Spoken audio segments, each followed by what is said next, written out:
माई लोग सामने नहीं लगो, माई लोग मौसम लगते अभी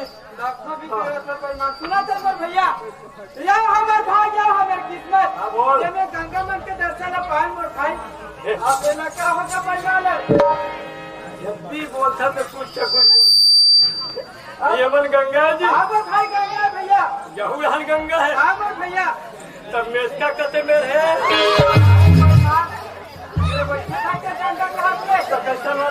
समाज रूपी गंगा शांतिला और मैं क्या कहा था? कहा भाई ये मकरलपुर के हाँ हगरी चरिया वाला गंगा आदत पर नहीं सुधरे भाई कुछ राम के नाम लेते भैया अरे बहुत सागर भाई ये चालू कर मैं सुने बताइए चालू कर तो करूँ साथिया मोर बार तोरो नंबर लगी बोल बोला भैया अच्छे देर चल चालू तो कर सुना कर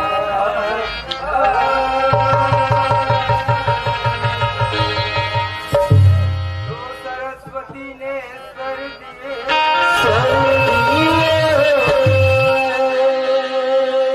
गुरु ने दिए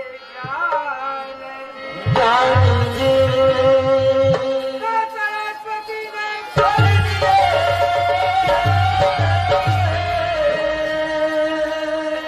गुरु ने दिए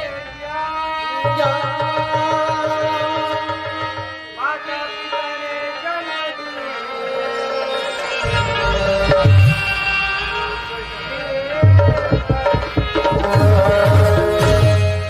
तो सदा भवानी दायनी सन्मुख रहे गणेश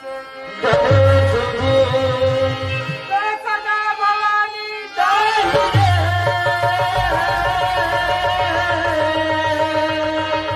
सन्मुख रहे गणेश आज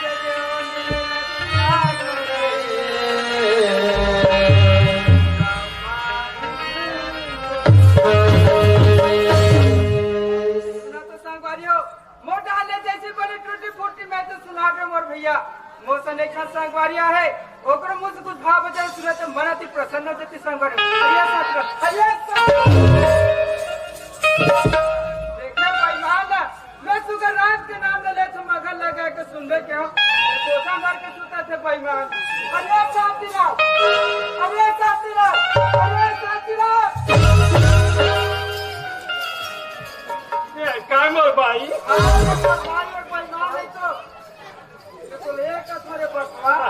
मैं सुगर रात के नाम में के हो मगन लगा के सुनबे के हो तो सोसा भर के सुता था रे 2 साल भर के सुतत रही हो तो कैसे क्या करते भैया 2 साल भर के सोचा तो सोचेला से भैया तो करा सोचा था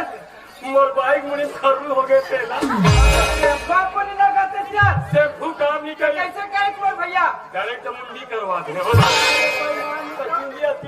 जब बताते हैं अरे भैया तोड़ गए के फजीला से जा तो साथिला जानता हां मर भैया चल बता तोर नाक के चोरी हाँ। और तोर नाक के खिड़वा और तोर नाक की नथनी हाँ। और तोर नाक के सुधर मांग में भरते बोला तो देखते मैं पाछू डाल देखे यार सुना था मर भैया ए बैठे तो दाय तो भाई बहनी मन तोर मुंह ले जो हटे साथिला ये बैठे थे मन हाँ तोर मुंह ले जो हटे मर भैया ये बैठे थे हां मर भाई दुर्गेश भाई हां मर भैया ये घर मोर मुंह हां मर भाई तो यति कर में कौन ला तू अरे सुखर कुछ रात के नाम सुना दे सकते तो मुंह से आपके साथ दिला तो फिर पहली नहीं कह रहे थे अभी मैं सुना तैयार सुना का अरे सुना था जगह रखा जी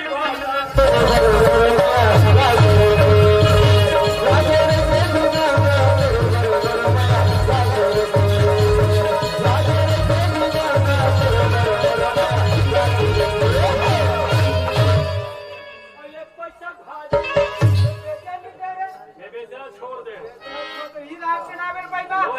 अरे लो भैया अरे जब ये राम के नाम लो है तो दूसरा वाले हुआ सुना दे भाई दोहा क्रमांक 420 की बात तो करे बाकी एक बात है क्या बात है भैया ये बैठे थे मन जले भरमा भाई का गारंटी ले लेते ऐसा? हाँ भैया चलो ना सामने मत आना बेटा, नहीं तो भूंज आ जाएगा। मैं बता तुम चलाओ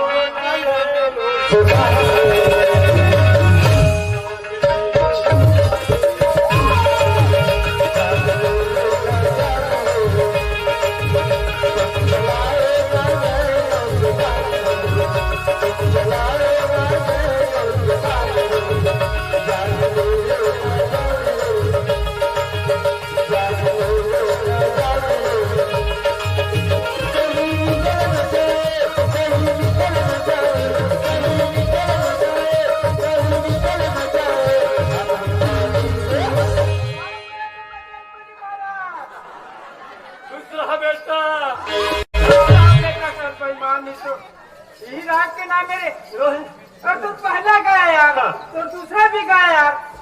तीसरा नहीं जाएगा। तीसरा गाया बेटा तो तू भी कहाँ से गया? यही रहूंगा, तीसरा नहीं जाएगा। चल तैयार।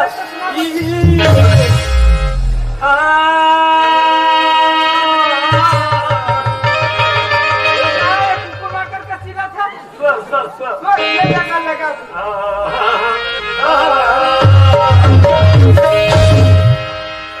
भाई। हाँ बोल भैया। आजू बाजू गोले को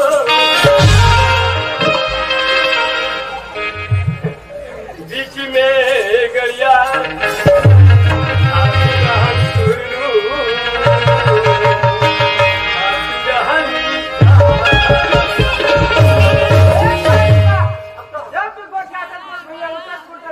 कैसे तो यहाँ का यार आजू बाजू ये पपीता था तो गोंद में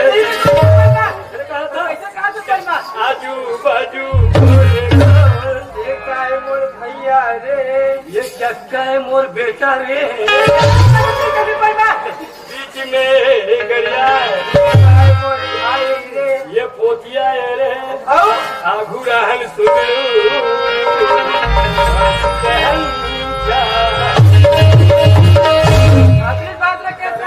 अच्छी तरह बता देख। ये बात में समझ के मोर भैया। चल बता। ये खातू तो भाड़ा वाला तुम्हारे गाड़ा का जी, खातू तो भाड़ा वाला तुम्हारे गाड़ा का। जल्दी समझ गए क्या? हाँ यार ऐसे में समझैया ला। समझ तो फेरा समझदार कहते नहीं कहते दोनों केम लगे कैसे कुछ भी लगा देता थोड़ा चाहिए लगाने अरे परिमाण भाई आज हमारे गाँव को कतका नीक लागत है और हमारे छत्तीसगढ़ कतका पीछ लागत पहले कूदत है मैना बोला थे और पर्ची पर झुमा झुमा के नाचे तुम भैया भैया कोई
चलो आवाज लगा जो भी याद हुई जरूर ही चली चल चिल्ला आवे ये मैना चली आवे ये मैदानी राजा दुर्गा गोविंदा मटोला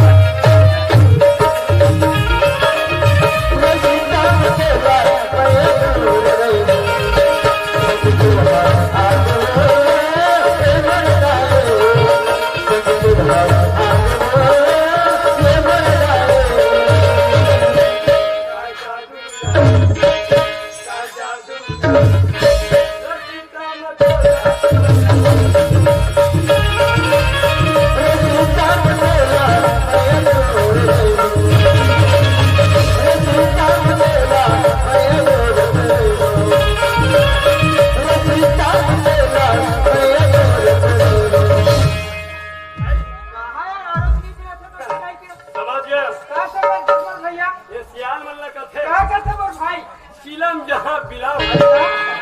क्योंकि घने का चिलम जमा अरे तो कितना की काम होता मैं फिर साथी रात चिला तो जमा आरो नहीं पैसे ना बढ़ भैया एक बेला चिला थे लेवल चला है तो चली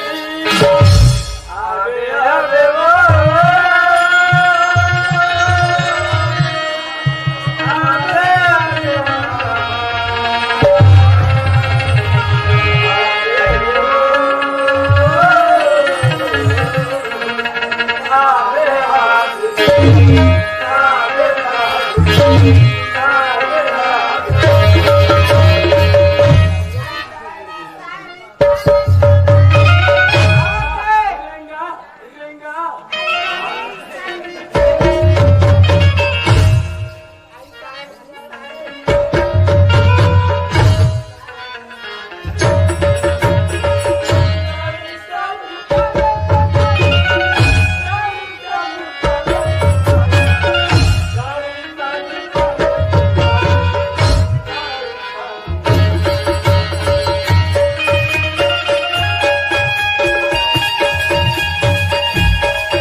देखा था दीदी हो मैं सुंदर का भगवान के पूजा करे जात हूँ और तुरंत दुनिया भर के बात लगो जाती माँ से दीदी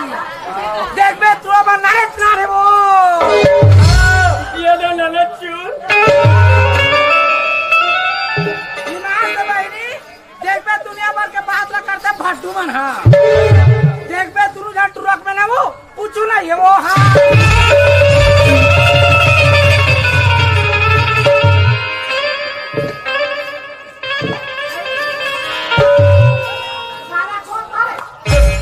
कुछ नहीं है तो चलो अरे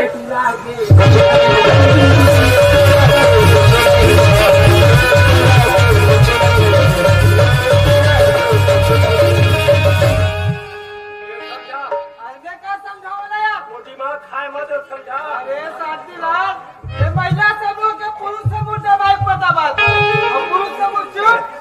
मेरी रहा चुप तो क्या कहते हैं कोई बातें हैं देखकर गोछिया आदमी हो गोछिया से तो मन मार थे तो क्या कहीं जाए का तुझी अरे जब हमार पूछू नहीं है ना दूरी के है नहीं सवाल के जवाब तो कहते थे कर बटवाते हैं मैं आगे जानो के मोट पिछुआ तो चपकर ये पी के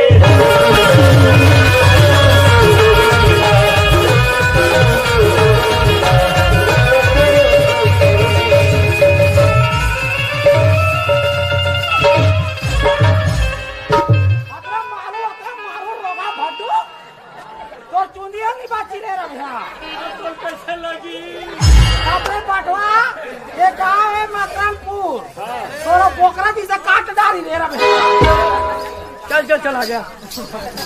अरे हाँ अरे बताइए जब वो काटे चालू करी ना हाँ। तो मैं बैठे चालू कर।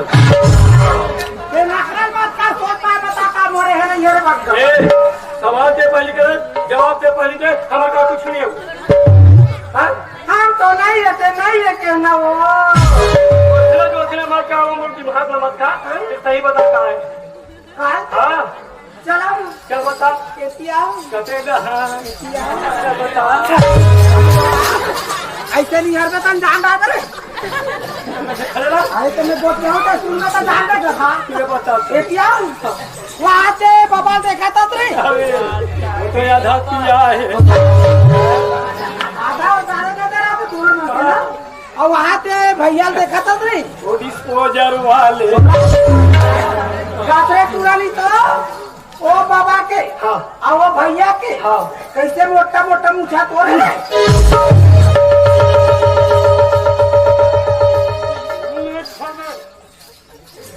मत मत मत अरे हाँ कहाँ गए इतना बड़ा बेइज्जती करता हूँ समझ नहीं। कहाँ पे चतिया तो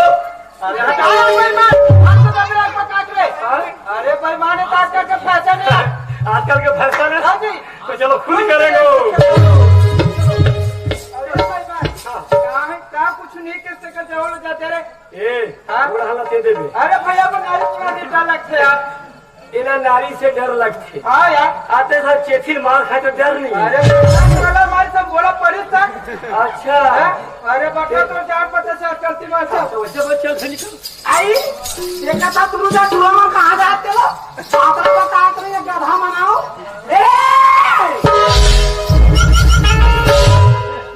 क्या बोलती तू। सुना अरे सुन मिलेगा तब मैं खुश हूँ। ऐसे रखा तो पोटा फूट जी रहा बेटा अरे खाएंगे आओ रे और पिएंगे आओ नशे में सूझ जाएंगे। मैंने पागला कौन बची तो बाप बताइए बोला तेज है। तो बता दे कब के वक्त तो कहा था ए मैं फोकस आदमी ने मुँह बता के हूँ ऐसे नहीं। तू गैस हाँ भैया तू साइड लग जा अच्छे मुझ सामने आओ क्या मैं बता सुनना है हाँ ले तू गैस कोई नजर में अच्छा दिखे बोला कोई नहीं दिखाते भैया कोई नहीं दिखाते मोला दिखाते दिखाते अब बोल रहे वहाँ वो नहीं देखा तो वहाँ पे वो बोले दाइला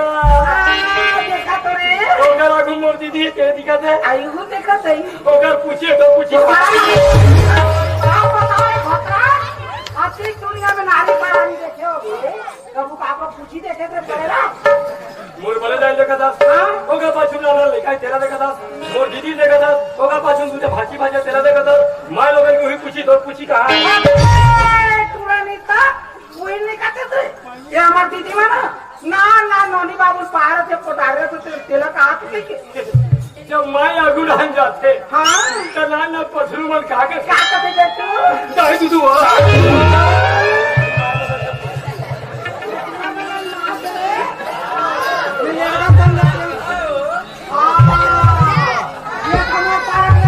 शिकारी घर के अस्कार है ये पकेली लोग किधर इसका हुआ है पापा लोग किधर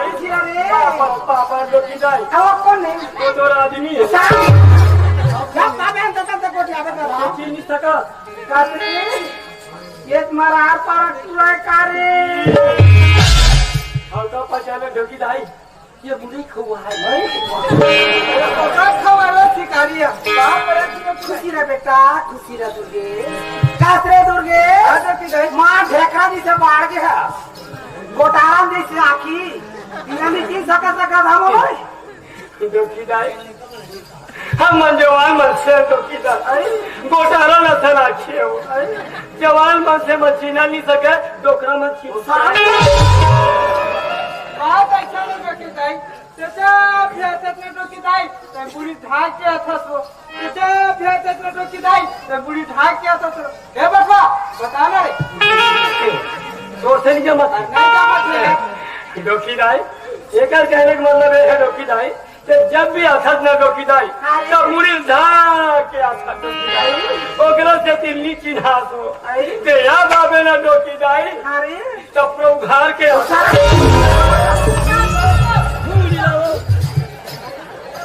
और मारे कमाला कानी होते मोला कासे पैसे मैं जाऊंगा तो मेरा 5 साल हो गए बेटा खाए कमाल की हल्दी 5 साल हो गए कैसे बाबा खाए कमाल के हाँ तो यार अब अभी तक नहीं आए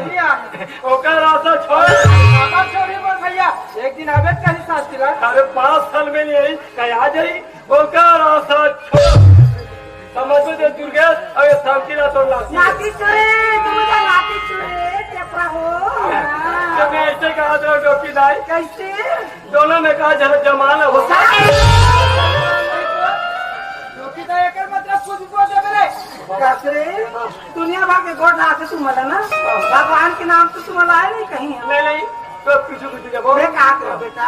जैसे मैं मंदिर जाता हूँ ना जैसे मुझे बढ़िया चल देते सही मजाक नहीं करना लोग दाई अरे वो कम से कम नहीं सुनी तेरी सुनी कम से कम तू मन वाला मांग दे पास सुन तो चल माता भवानी माता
आज आखिरी दिन है बेटा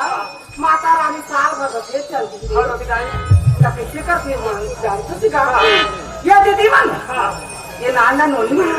सुंदर खुशी खुशी में अपन घर सुंदर अगर गोबर में लिखती बेटा और लिख के सुंदर जोड़ ला पूछे और सुंदर सुंदर चलाते सुंदर कथी जगमगी जगी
मैं कहा दीपरा पारक थे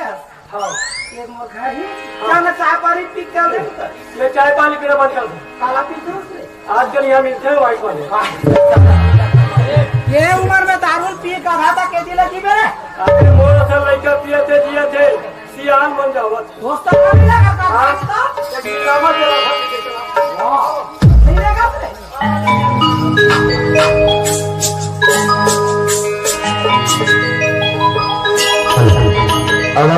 ये तो आपके समक्ष एक छोटे से हास्य प्रसंग लेकिन आवाज आप अल्लाह और हास्य प्रसंग के ओर ले जाने का प्रयास करते हो जो कि एक कहानी पात्र है जो कि एक कहानी है जो कि एक कहानी है जिसे आपके समक्ष अभी हास्य प्रसंग के द्वारा दिखलाया जाएगा और इसमें भी बताने के प्रयास करेंगे और इसी